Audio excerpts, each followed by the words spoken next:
Hello friends, आज मैं आपके लिए गरीब लड़की की दर्द भरी कहानी लेकर आई हूँ। एक गांव में एक साहूकार अपने परिवार के साथ रहता था। परिवार में उसकी पत्नी, एक बेटी और एक बेटा था। शानदार बंगला, नौकर चाकर, गाड़ियाँ और सब शान शौकत का सामान था उसके पास। गरीब लोगों को बहुत ज़्यादा सूद यानी ब्याज पर कर्जा देना उसका धंधा था। अक्सर लोग तंगी के दिनों में या किसी त्योहार या ब्याह शादी के मौके पर उस साहूकार से कर्जा ले लेते थे। जब फसल अच्छी होती तो थोड़ा थोड़ा करके उतारने लगते, लेकिन जिस वर्ष सूखा पड़ता तो कर्ज तो छोड़ो, गांव वाले सूद तक नहीं दे पाते थे।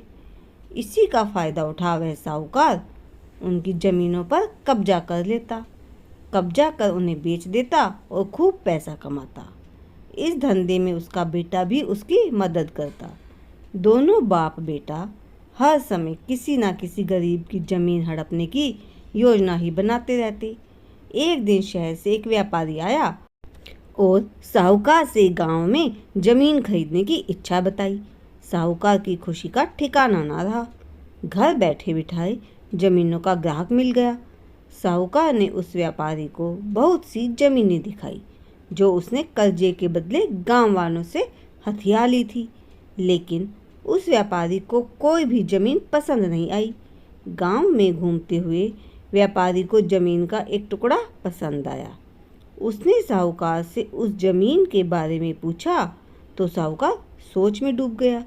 असल में वह जमीन तो एक बिन माँ बाप की लड़की की थी जो वहाँ पर रहती थी।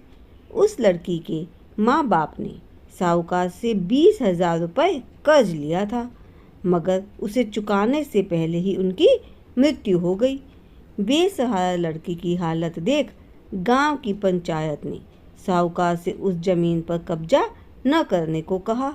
भला पंचायत की बात कैसे टाल सकता था साहूकार, मगर दिल में हमेशा उस जमीन पर कब्जा करने की बात सोचता रहता था। आज व्यापारी की इच्छा सुन उसका लालच बाहर आ गया था और उसने जमीन पर कब्जे का मन बना लिया।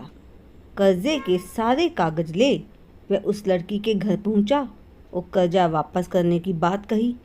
जब लड़की ने अपनी दुर्दशा बताते हुए और समय मांगा तो साहूकार ने कब्जा करने की धमकी दी।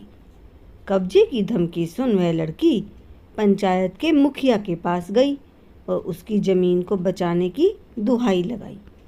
सारे गांव में यह बात आग की तरह फैल गई कि साहूकार उस बेसहारा लड़की की जमीन पर कब्जा करने वाला है। यह बात उड़ते उड़ते साहूकार की बेटी के कान में पड़ी।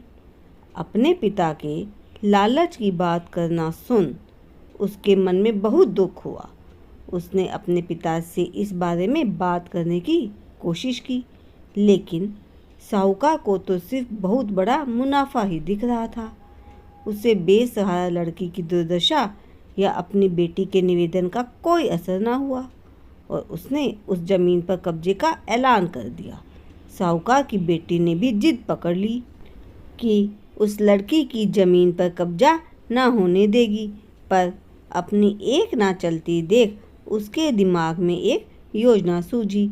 अगले दिन सुबह सुबह वह बेसहारा लड़की और उनके साथ 2 लोग साहूकार के घर पहुंचे और कर्ज की 5,000 रुपये की किस्त दे दी और साथ में यह भी कहा कि 3-4 महीनों में कर्ज के बाकी रुपए भी उन्हें मिल जाएंगे। रुपया देने के बाद रसीद ले सब चले गए, क्योंकि अब किस्त मिल गई थी, इसलिए पंचायत ने भी कब्जा नहीं करने दिया। साहूकार बहुत परेशान था कि आखिर उस लड़की के पास इतना सारा रुपया कहाँ से आया। कल तक तो वह दाने दाने को तरसती थी और आज 5,000 रुपये दे गई।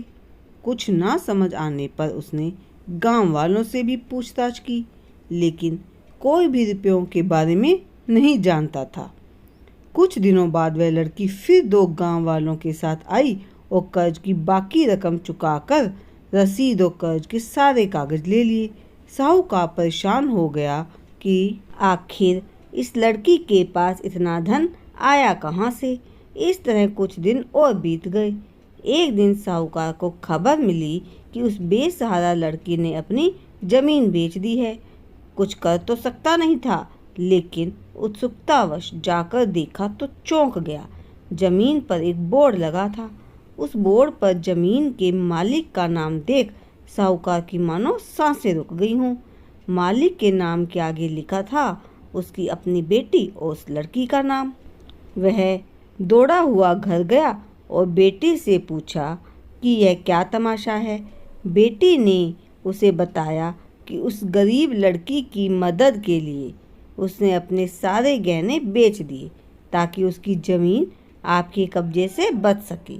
लेकिन ज़मीन आपसे छुड़ाते ही उस बेसहारा लड़की ने उदारता दिखाते हुए आधी ज़मीन मेरे नाम कर दी। बेटी ने उसे समझाया कि आप तो उस लड़की का आखिरी सहारा भी छीन रहे थे, मगर उस लड़की का बड़प्पन तो देखो। उसने ज़मीन छुड़ाते ही मेरे गहनों के बदले अपनी आधी ज़मीन मुझे दे दी। यह सब सुन साहूकार को शर्मिंदगी महसूस हुई और उसने भविष्य में कभी किसी की ज़मीन ना हड़पने का वचन दिया। तो दोस्तों, यह थी एक गरीब लड़की की दर्द भरी कहानी। आपको ये कहानी कैसी लगी मुझे कमेंट बॉक्स में ज़रूर बताइएगा। धन्यवाद।